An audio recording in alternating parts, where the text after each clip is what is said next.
Pierre Bollon, bonjour. Bonjour Didier. Vous êtes le délégué général de l'AFG, l'Association française de la Oui. gestion financière, qui représente donc les sociétés de gestion, dont on parle beaucoup quand on suit les marchés financiers et la bourse. Vous avez lancé un appel quelque part pour que les gouvernements, les responsables, je dirais, des affaires s'intéressent peut-être plus à l'épargne longue, Oui. et donc s'intéressent à nouveau à cette épargne longue. Est-ce que vous avez constaté finalement qu'on a laissé de côté cette épargne longue? Oui, très clairement. Toutes les mesures. Alors, comment dire, il y a un contraste entre ce qui est dit et ce qui est fait. En parole, et on y reviendra sûrement, il y a beaucoup d'encouragement en faveur de l'épargne longue. Je crois qu'il n'y a personne qui dit l'épargne longue c'est mal, les financiers d'entreprise c'est mal. Et bon, personne ne le dit. Au contraire, on a beaucoup d'encouragement, de paroles verbales en faveur de l'épargne longue. Maintenant, quand on regarde les faits, têtus, ou clairs et nets, que ce soit dans la réglementation ou dans la fiscalité de l'épargne, en réalité, les mesures prises, et ce n'est pas seulement depuis 3 ou 4 mois, c'est depuis bien plus longtemps, l'accumulation des mesures prises, quand on les regarde bien, la plupart est défavorable à l'épargne longue. Et c'est pour ça que nous poussons notre coup de gueule, enfin, en disant, on l'avait déjà dit, mais on le redit à nouveau et on le dira inlassablement, et de plus en plus fort s'il le faut, oui, il est urgent et important de prendre des mesures, mais dans les faits, en faveur de l'épargne longue. Alors on est plutôt dans une période où il faut chercher de l'argent, il faut faire des économies, donc, donc des taxes, donc des idées de nouvelles taxes. Donc si on prend pour l'actionnaire, c'est vrai qu'on regarde où il est taxé aujourd'hui. Celui qui a peut-être un gros portefeuille s'en sort, celui qui en a un petit, il s'en sort pas tellement. Oui, enfin ceux qui ont des gros portefeuilles ne gagnent pas beaucoup d'argent non plus, mais bon, c'est vrai qu'il y a une sorte de matraquage fiscal sur en particulier l'épargne en action. Alors on parle d'abord de fiscalité, mais il faudra bien qu'on parle de réglementation aussi, parce que c'est important. L'Observatoire de l'épargne européenne a récemment fait la compilation depuis 3 ans des mesures sur l'épargne fiscale. Il en a trouvé 27. Bon, déjà, 27 mesures en 3 ans, c'est énorme. On a eu plusieurs lois de finances rectificatives chaque année, les lois de financement de la sécurité sociale, et 27 mesures, et chacune d'entre elles ajoute de la fiscalité à l'épargne. Ce n'est pas seulement sur l'épargne longue, enfin c'est largement sur l'épargne longue et sur l'épargne en action. Donc c'est une accumulation peu à peu. Et puis évidemment, cet été, avec la loi de finances rectificative de juillet, l'alignement de la fiscalité de l'épargne sur le travail, qui en fait n'est même pas véritable, parce qu'il y a plus de fiscalité aujourd'hui sur l'épargne que sur le travail. Le taux de la CSG est supérieur sur l'épargne au travail. Donc voilà, il y a eu en plus cet été, disons, le coup de bambou final, mais mon message, c'est que c'est une accumulation de mauvaises nouvelles avec, entre cet été et cet automne, sur l'épargne salariale longue et les articles 83, enfin sur l'épargne retraite, PERCO article 83, le passage du forfait social de 8 à 20%, donc plus 12%, avec l'alignement de la fiscalité de l'épargne sur la fiscalité du travail. Voilà, donc il y a...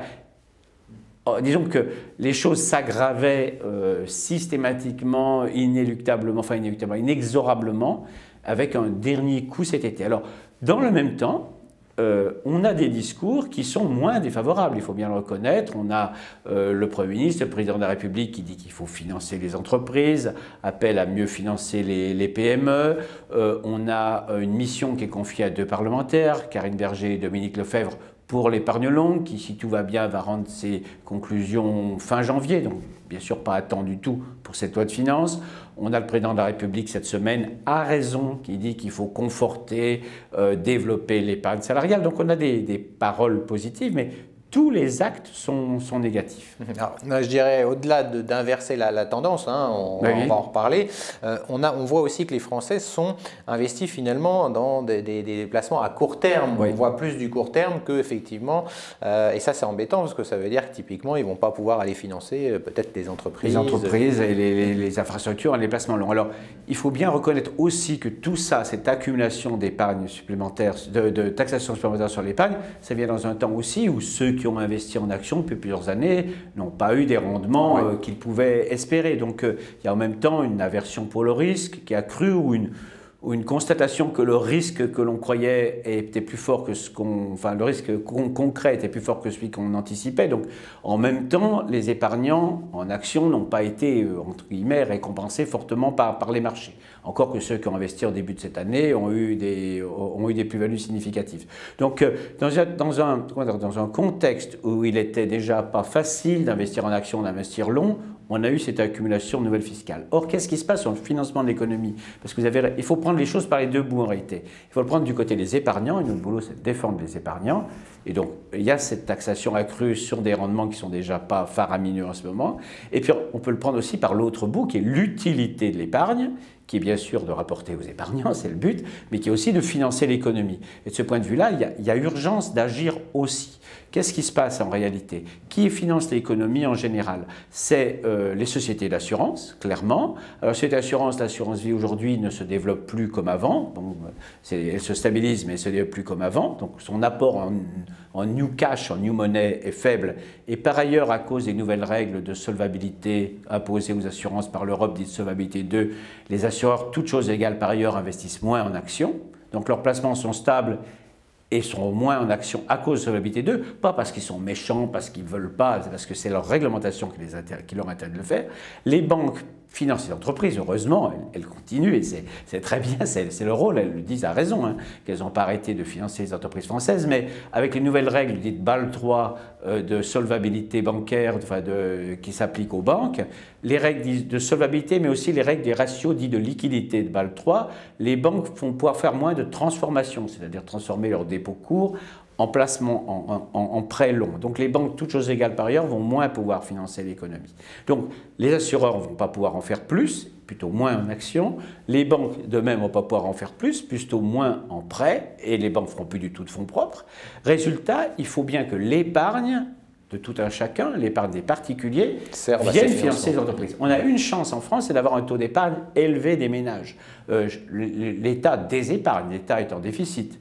Les entreprises ont du mal à s'autofinancer parce que leurs taux de marge sont faibles. Donc, il ne faut pas compter sur l'épargne de l'État, c'est une désépargne violente, et l'épargne des entreprises, elle est faible, malheureusement, à cause des taux de marge. Donc, c'est l'épargne des ménages qui doit venir financer les entreprises, et cette épargne des ménages, elle est trop courte, et on l'encourage à être courte, parce que, alors là, l'accumulation des mesures est spectaculaire, on commence par l'augmenter un tiers, puis on va l'augmenter le livret A. Oui. En plus, non seulement il y a l'effet siphonnage du livret A sur les investissements en actions et autres, mais on donne un taux de rémunération du livret A à 2,25% net d'impôts. L'État donne le signe que l'épargne courte sans risque doit rapporter 2,25%. Enfin, tant mieux pour ceux qui ont un livret A, j'en ai un, vous en avez un, tout le monde en a, on va pas... Mais ça donne un faux signal sur ce que doit rémunérer l'épargne. Donc voilà, donc il y a le livret A et puis il y a des tas d'autres mesures qui sont prises pour en fait décourager. Or, c'est bien l'épargne des particuliers français qui doivent venir financer les entreprises. Évidemment, on peut aussi faire appel aux fonds souverains asiatiques ou des pays du Golfe. C'est bien hein, qu'ils investissent chez nous, mais on voit bien que en question de souveraineté, ça pose un problème. Il y a la Banque publique d'investissement, tant mieux, et c'est bien, mais enfin, elle ne va pas pouvoir à elle toute seule financer toute l'économie française. Alors les Français, vous proposez, vous, un certain nombre de produits, justement, d'essayer de redonner un certain nombre de produits. Alors, on connaît les produits qui existent déjà, hein, les FIP, les FCPI, les fonds communs de placement. Ça, c'est pour le non-coté, le capital investissement, qui est important, FIP, FCPI. On a cette partie-là, et vous dites, par exemple, il faudrait qu'il y ait un PEA PME. Alors, on propose aussi qu'il y ait un PEA PME. En complément, on pourrait remonter un peu le niveau de plafond du PEA normal et faire un PEA spécifique pour les PME, cotées ou non. On pourrait aussi, c'est une deuxième proposition, créer des OPCVM spécifiques pour le placement long. Alors, on a les OPCVM actions, ils sont parfaits, très bien, il ne faut surtout pas les changer, ils rendent leurs bons et loyaux services, mais les OPCVM est un produit liquide au jour le jour, et donc, comme le client peut sortir de l'OPCVM au jour le jour, l'OPCVM fait des placements liquides, et on voit bien que ces placements liquides sont peu adaptés peut-être au financement long de l'économie. Donc, notre idée, c'est qu'on pourrait créer en plus, et pas à la place, hein, en plus des OPCVM actions normaux, des OPS-CVM, des OPC pour le financement de l'économie, les OPCVM, financement productif de l'économie. On peut aussi penser à ouvrir le PERP, qui est le produit d'assurance retraite individuelle. On peut aussi prévoir, on peut penser l'ouvrir au placement direct en actions, en OPCVM, en produits bancaires. Enfin, beaucoup d'idées sont possibles au point de vue réglementaire, sans pour autant bouleverser la fiscalité.